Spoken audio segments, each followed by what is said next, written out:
afternoon, everybody, and welcome to the Wild Spirit Nestwatch training webinar. I'm glad you could join us today, and we are going to record this so anyone can watch it later as well. But we are going to learn all about Nestwatch, citizen science project. So let's get started. Hold on a second while I share my screen with you. Okay, so let's get started. Like I said, welcome to the Wild Spirit Education Nestwatch training. Wild Spirit is proud to be a local chapter for the Nestwatch program. Nestwatch is actually run by Cornell Lab of Ornithology. For those of you who are not familiar with the term ornithology, it's basically the study of birds. So during this session or this webinar, we are going to learn what Nestwatch, how to find and monitor nests, and how to enter data. So those are the three things we're going to learn about. So first of all, this is a citizen science program. So what is citizen science? Basically, it's where research, collaboration between scientists and volunteers. The professional scientists, the guys who are out there studying birds, they can't do it all on their own. There just aren't enough of them. There's a lot of other programs that go on to study birds and their nesting habits and their breeding, the populations. For instance, Wild Spirit's involved in bird banding. We do some of the bird counts throughout the year as well. But I mean, scientists can't do it on their own. So they need help.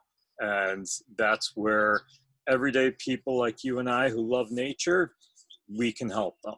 So we collect the data over time and basically give it to the scientists that they can use it. So what is Nestwatch? Basically, Nestwatch monitors the status and trends in the biology of breeding birds, timing of nesting, number of eggs and young, reproductive success. So all this data is collected and you're getting scared already, I bet. No, don't worry. It is very easy to do Nestwatch. You don't have to be a scientist. That's why they call it citizen scientist. Okay. Nestwatch you can see the map there of all the Nestwatch sites. And if you zoomed in, there'd be a lot more. There's over 100,000 nests that are monitored each year, 149 species, 5,500 nests per year. So there's over 3,500 participants each year as well. Why is Nestwatch monitoring important? First of all, birds are sensitive to ecological change. If there's changes in the environment, birds are one of the first to sense it. Canary in the coal mine, I'm sure everyone has heard that term before. They used to take canaries down into coal mines before they had all of the modern equipment to sense when there was dangerous gases. And the miners could hear the canaries singing, they could hear all the beautiful songs, and if all of a sudden it went silent and they looked over and the canary's dead on the bottom of the cage, that meant it was dangerous in that cage and they needed to get out. So birds are very sensitive to environmental change. I won't get into climate change right now. If you ever want to sit down and talk to me about it, I'm more than welcome to do that. More than happy to, I should say. But yeah, bird species are dropping. The numbers are dropping. We're losing species due to climate change. But like I said, I won't get into that. We want to see how abundant and widespread the birds are, whether they're moving their range further north due to climate change, whether they are staying in one spot, whether their numbers are going up in a spot or disappearing from a region, inhabit a variety of ecosystems, engaged in many ecological processes. And these birds the nests can be easily studied by professionals and amateurs. Whereas if you're trying to study the actual birds, unless you're a good listener for bird calls, it's very difficult for people to monitor what birds are out there. And sometimes they, it's hard to tell how many you're hearing. I used to think we got one oriole till we did bird banding, and I discovered we were getting more than just one male and one female oriole. We were getting quite a few at our feeders. So very difficult to monitor, but the nests, if there's nests out there that you find, and you can monitor them more easily. I'm going to skip through some things that's really not that important for the whole process of nest watching. So let's talk about how to find and monitor the nests. Okay. Our main importance here, safety of the birds and data quality standard. So what does data quality standard mean?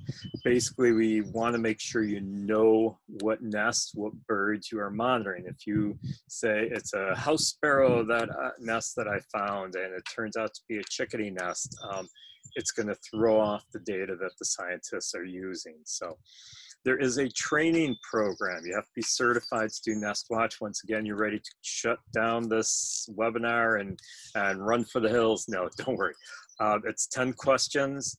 It will take you about 5 minutes. After watching this program, you should have no problem getting certified immediately. They just want to make sure that you can monitor the birds safely. That's why Cornell does this. So it's all about the safety of the birds. When we do bird banding, when we do Nestwatch, anything that we do where we're handling or dealing with live animals, we always want to make sure those animals are kept safe. So code of conduct. First of all, learn about nesting biology of birds. You can go to the Nestwatch website, which we'll go to at the end of this webinar. I'm going to show you the actual website. There's also some other good websites out there. allaboutbirds.org is another good birding website. You can also, if you're trying to identify a bird, there's several good apps out there that you can get on your phone, and you can study the different birds that are out there. Get a good field guide as well. So there are a lot of resources to learn about the biology of the birds. Plan and prepare. Okay, you will need to visit nests every 3 to 4 days. You're not visiting them every day. That's going to stress out the birds. You don't want to visit them every 2 days. That stresses out the birds. Yet for data's sake, you also don't want to, check boxes and then 2 weeks later you check them again. The birds may have fledged by then. So you want to check them, basically figure twice a week. Okay, 3 to 4 days. You want to record the nest location accurately. You don't want to use flagging. In other words, if you find a nest in a tree in a bush in the middle of your field, and all the bushes, all the honeysuckle bushes look the same, you don't want to put a bright red flag on there. The reason is you're attracting predators. And we don't want to attract predators to the nest. They can see that bright red flag just like you can. So use GPS on your phone, whatever you can do to basically know the location of that nest. On the app, which we'll talk about in a little while, you can use the GPS on your phone to mark where the nest is. So we'll talk a little bit about that app in a little while. So you want to record the nest location accurately. Don't flag it. You want to organize your data sheet, notebook, binoculars, whatever you need to do your nest box training. My equipment is my cell phone. Yep, just take my smartphone out in the field. I have the app on there, and I can just go along and start marking what I find in each box. So if you're a pen and paper person, that's fine. Please use scrap paper. And you can mark your data on there and then come back, sit at your computer and enter the data. You want to minimize the time spent at the nest. You don't want to be at the nest any longer than 1 minute. So try to be at the nest for a minute or less. Shouldn't take you that long to open up your nest box or go over to the bush with the nest in it, take a look, count the eggs, count the babies, and then get out of there, okay? Do not check nests early in the morning, at dusk, or at night. okay? The birds are usually, mom and dad are usually on the nest at those times. You don't want to scare them off of the nest. You don't want to, it does happen, you know, it depends on what stage the eggs are at. I just checked my boxes the other day and I reached in because my one box was a little bit high, couldn't really see in there. And I opened the box, I reached in and I felt something furry. Actually, it wasn't furry, it was feathery. There was a mom bird in there. I went up on my tiptoes, looked in, and sure enough, she was sitting in there. I didn't move her, I just closed the box and walked away. Okay, so I check them usually early afternoon. So right around this time is fine, 3 o'clock. Anywhere, I would say anywhere from noon to 4 o'clock is a good time to check your nest boxes. So don't check them early morning, don't check them at dusk, and certainly don't check them at nighttime. You don't want to check them on rainy or cold weather. The reason is you're scaring mom or dad. Sometimes dad's incubating the eggs. You don't want to scare them off the nest and have the babies get cold or wet and then they perish. So always make sure it's a nice day out. You don't want to check the boxes during early incubation. Sometimes that's hard to tell when it's early. But if you see the birds going in the nest and all of a sudden, you know, they're just kind of hanging out, they're building a nest, they're carrying nesting material, then all of a sudden they go in the nest box and they stay in there. It's like, okay, early incubation. Give it a little while, give it maybe a week, and then you can start checking. If you do end up checking during early incubation, don't panic, don't worry. Just make sure it's a quick check and get out of there. And you also want to check them close to fledging. Okay, if you're checking your box and you see they're getting some adult feathers on, that's your last check. Okay, you don't want to check after that. The reason is the babies, as soon as you open your box or you get near the nest, they may get frightened, they're going to jump out, and then they may be fledging early. Had that happen one year, I was banding the baby birds in the nest box. And when I went up there, they were a little bit too close to fledging. I waited too long to band them. And I was running around the field trying to catch 5 baby birds. I did get them all back in the nest, but it never should have happened. So watch fledging dates. Okay, see when they're starting to get their adult feathers, when they're starting to move around more, then you should basically stop counting, stop checking the nest. You can go back later when you notice that mom and dad are not going into the box or going over to the bush or the tree. You can check at that time because they're probably fledged by that time. Okay, the 4th code of conduct, search carefully. Undiscovered nests are vulnerable. Move slowly through vegetation, watch your step.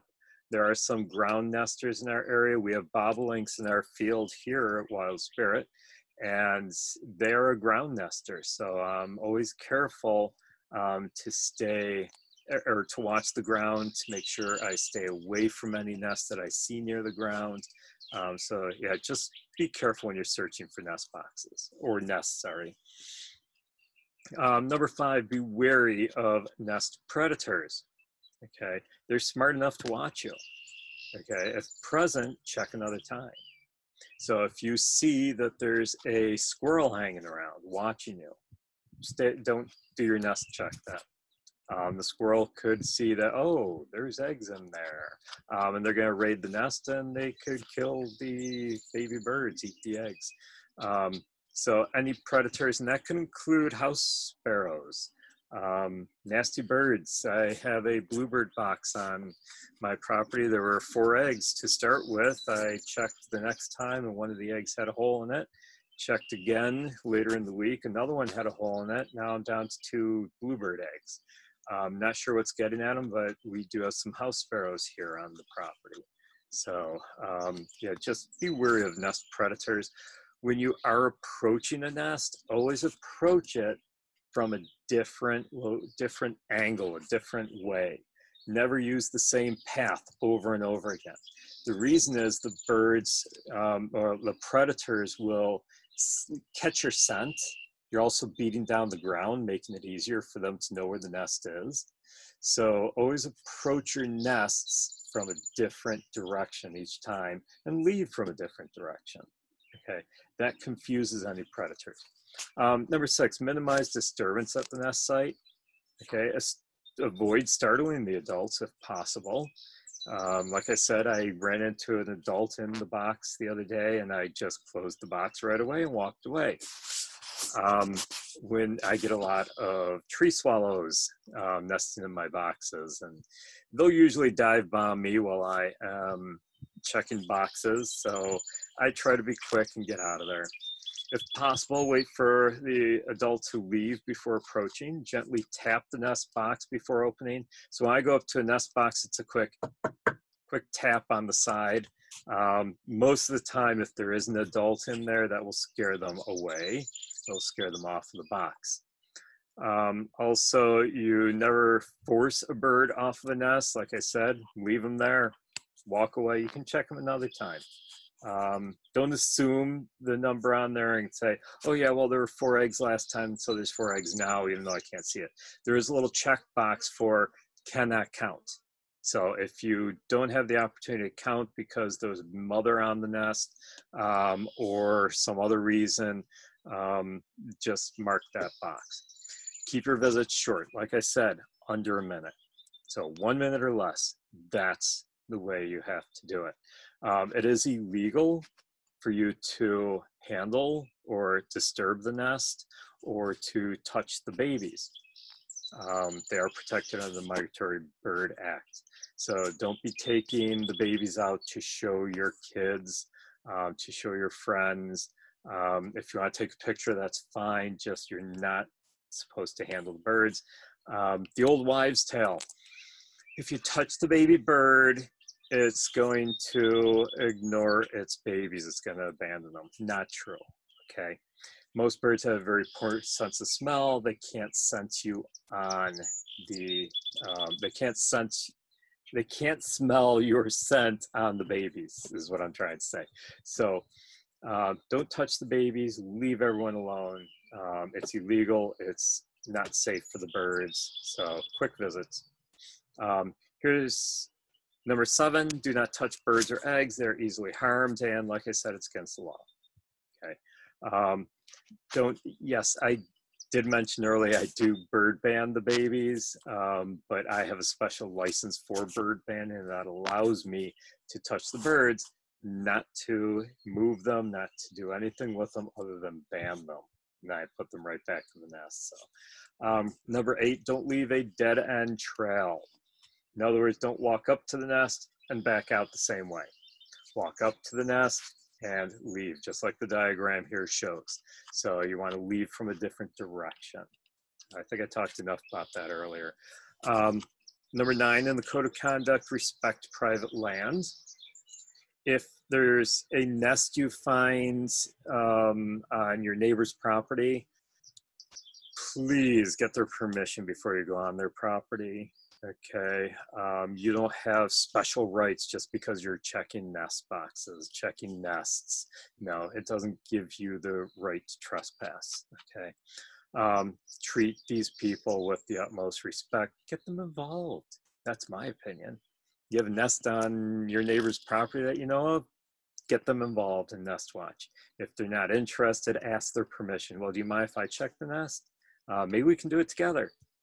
Yeah, so talk to them and, you know, make friends with them. And it's a great way to make friends.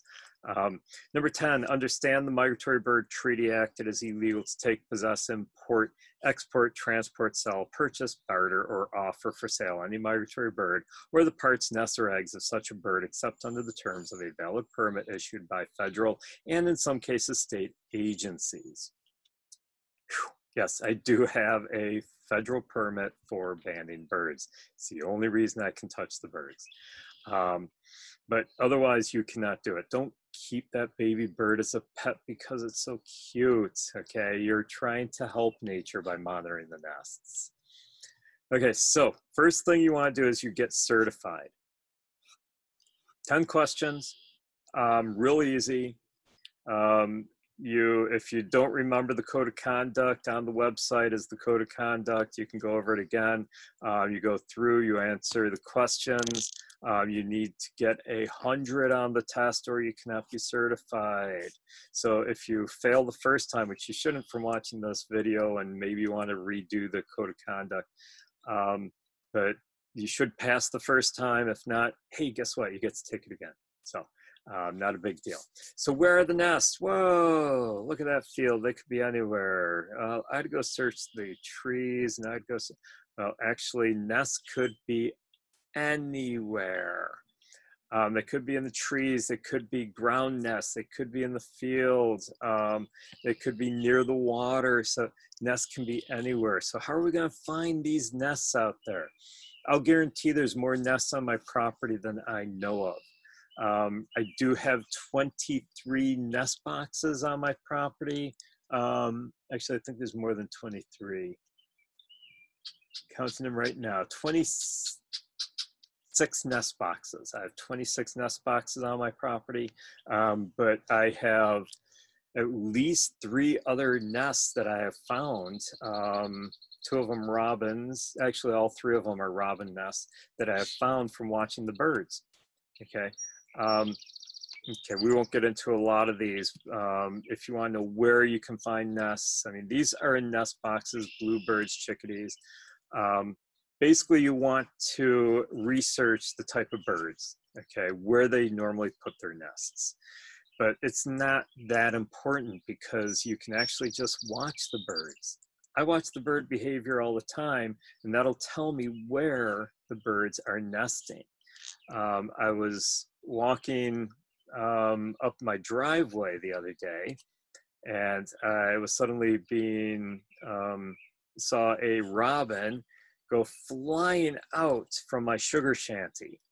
And it's like, whoa, what's the robin doing in my sugar shanty?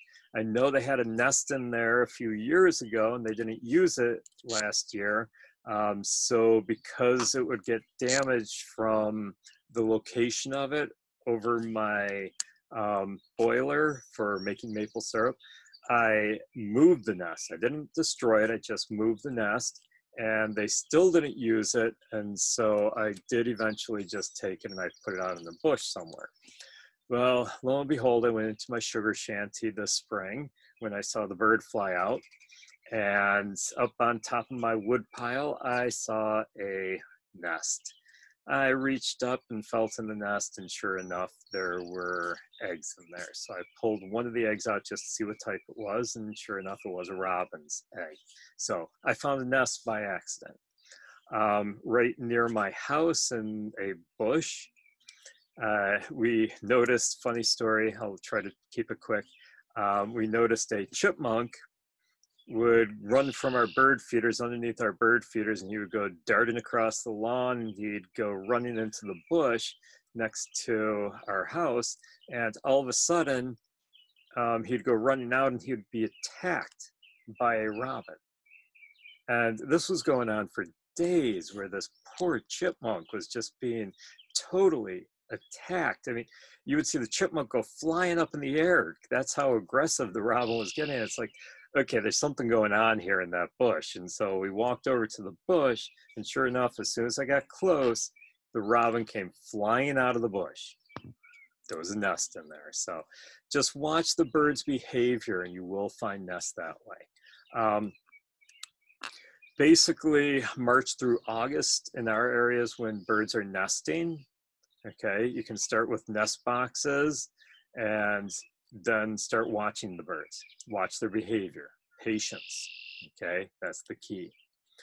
You can also watch during non-breeding season, during the winter. Look where nests are, because they often will use the same habitat. They will use the same nest year after year on occasion. I do have some nests on my property that I know where they are and they're not being used, so they have been abandoned. I've got at least 4 nests that I know of that have been abandoned. But I leave them up because maybe some bird will use them again next year. So know where those nests are. Once again, don't mark them, don't flag them, just know where they are and check them the next year. Birds will use them over and over again. Also watch their behavior in the early spring, a little bit late now, but early spring, they may be carrying nesting material. So they're grabbing brush, dried grasses, grass clippings from your lawnmower. I know people who will take a cage suet feeder and they fill it with scraps of yarn and cloth, and the birds will use that to make nests as well. You may see if you have a dog and they're laying there on your patio and you see a tiny little bird come flying up and just kind of land on your dog and start pulling hair off of it and flying away. Those are chipping sparrows. Okay, the chipping sparrows will use dog hair to build their nests as well. So all these different behaviors will tell you that they're building nests. During egg laying, the birds will not show you the way. Okay, females only visit the nest to lay eggs. So they don't want you to know where the nest is. If you know where the nest is, then predators will find it. So they're trying to avoid luring predators to their nests, and that's why they're not going to show you the way. So don't be watching them, because they won't. I mean, it's different if you have a nest box. If you have a nest box and you see a bird flying into the nest box, yeah, there's probably eggs in there, or there's probably babies. Okay. During incubation, females will seem to disappear. I've noticed a lot of the females are not coming to my bird feeders right now. The males are. And so that tells me that, yes, the female's probably on the eggs. So the males will increase their singing. You might hear quick chit, chit, chit. That's the call notes or alarm cries. And that usually means that there's danger near the nest, which is probably you. You got too close to a nest. Okay. During nestling phase, when the eggs have hatched, there's nestlings. I have nestlings in one of my robin's nests right now. All my other nests are just eggs. Birds go back to showing you the way. They're constantly carrying food back and forth to the nest. And they're also carrying the fecal sacs away from the nest. Okay, when the baby birds go to the bathroom, they leave what we call a fecal sac. It's basically their droppings into a tiny little package. And mom and dad will pick that up and carry it away from the nest so that there's not a big mess in the nest. So they're busy going back and forth to the nest with food or carrying away fecal sacs. So they will show you the way to the nest again. You may actually hear the babies begging for food as well. Okay, once you have found the nest, remember the location. You can refer it with the GPS, draw a picture of your property, any way that you can. And that way you can make sure you go back again later.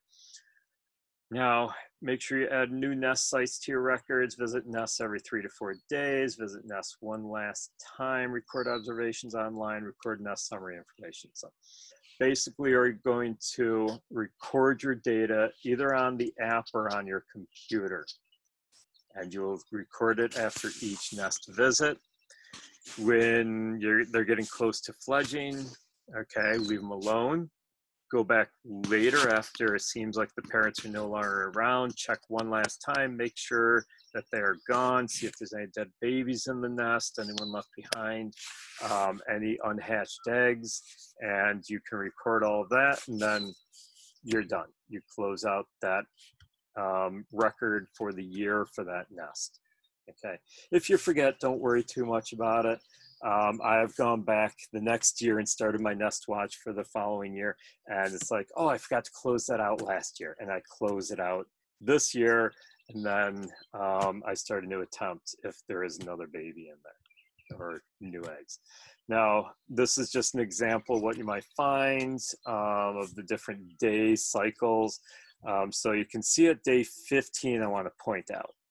Okay, the reason I want to point out day 15, they're starting to get what looks like adult feathers. They're more alert. Day 17, definitely more alert. I'm done by day 15. I'm not checking after that because I don't want them fledging while I check the nest. Okay, it could be they're fledging a couple days too early. and they may not survive at that point. So do not check after they start getting their adult feathers. You'll know, you'll be able to detect it, okay?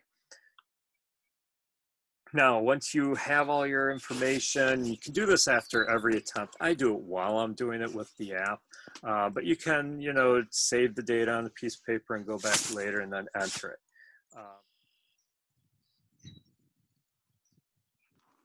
Okay, friends, so now we're at the website. I am recording this after the fact only because we had some technical difficulties during the actual webinar and we were unable to share the screen with you. So just so that we can get this up on Facebook and our YouTube channel, I want to re-record this. So anyhow, this is what the Nestwatch website looks like. I've already signed into my page, but this is what you'll find when you get to the actual website. It gives you all sorts of information. Over on the right-hand side here, you'll see all about birdhouses. They'll give you construction plans, tips on how to place them. For instance, if you're trying to get bluebirds, you want to make sure you double up on the boxes, because I know at my house here, we get tree swallows sharing the boxes with the bluebirds. So if we double up, tree swallows are very territorial, so they won't let another tree swallow build next to them, leaving that box open for the bluebirds.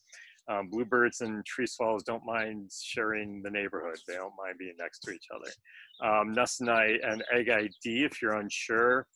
I had someone contact me about, here's a picture of a nest I found. I'm not sure what kind it is. And I knew which kind it was, but it would have been a lot easier for her if she had just gone on to Here and Seen. Nestwatch blog, if you want to talk to other people about, your findings or getting more information about birds. You can download the app for your phone at this place here. Like I said, I like using the app. That way I can take my smartphone right out into the field with me and I can record everything as I'm doing it. And then of course is section on scientific impact. Here's all the information on how to participate.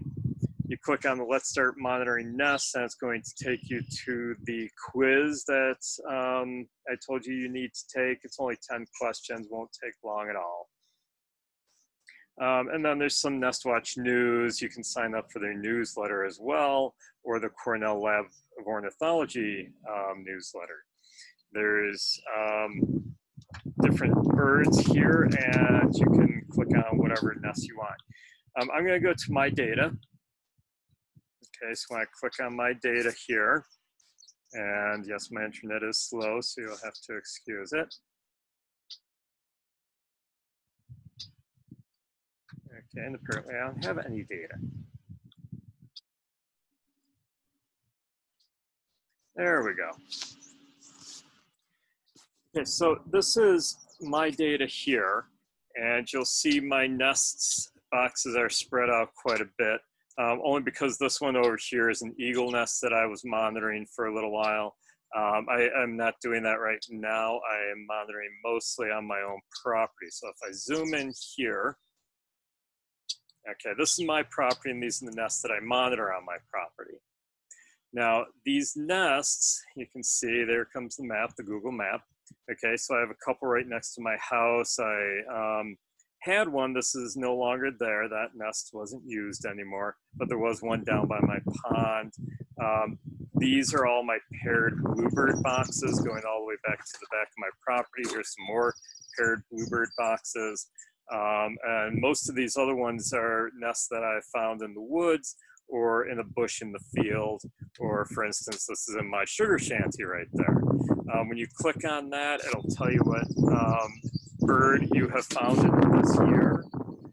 Last record is 6/7, so I just was there the other day. Matter of fact, this afternoon, since it's been 3 days, I'm probably going to go out and monitor the boxes again. You can edit a tempt, and when you click on that, it's going to open another screen for data entry. So excuse my slow internet. Okay, here, nesting attempt this year, 1 in progress, 0 completed. And you can see down here, nest visit. Now, once again, all this can be done on your app on the phone as well. So I visited this nest 6.4 and 6.7. I actually visited it before then too, but there was just a nest there that I found and there was no activity. Okay, so so here we go, 6.4, there were 4 eggs. There were 4 eggs on 6.7 as well. Completed nest. Adults, no, he was in the adults was in the vicinity the second time I did. There were no young. I didn't do any management to it. So later on, when there are eggs in the nest, which those should have been marked there because there are eggs, I'm gonna have to check that again. Live young, dead young, I can monitor this because I know there are 4 eggs in that nest each visit that I had. And if you go further, you can add another row if you have a lot more visits too. So it's not like you're limited to 5 visits. Okay, then you go and summarize this nesting attempt. Okay, nest fates, you know, all this. This is after you have done all your visits, all the birds have fledged, they're gone, and then you can complete it. So if you want to explore data, see what everyone else is doing, you just click on the Explore Data tab. For instance, if I want to say, oh, where are all the baby bluebirds? Where are they nesting this year? You know, I can go in here and I can find that out. Year-end reports, Nestwatch map room. So a lot of information on the website that you can find. Okay, I'm gonna stop sharing my screen. I'll come back live to you. I'd like to thank everyone for joining me for the Nestwatch webinar. If you didn't do this live and you are just watching the video afterwards, kudos to you anyhow. And you can get involved in Nestwatch now. Go to their website, nestwatch.org, and sign up for your nest watching quiz and take it, pass, and then go out and monitor the nest in your yard. So enjoy the rest of your day and have fun doing your citizen science.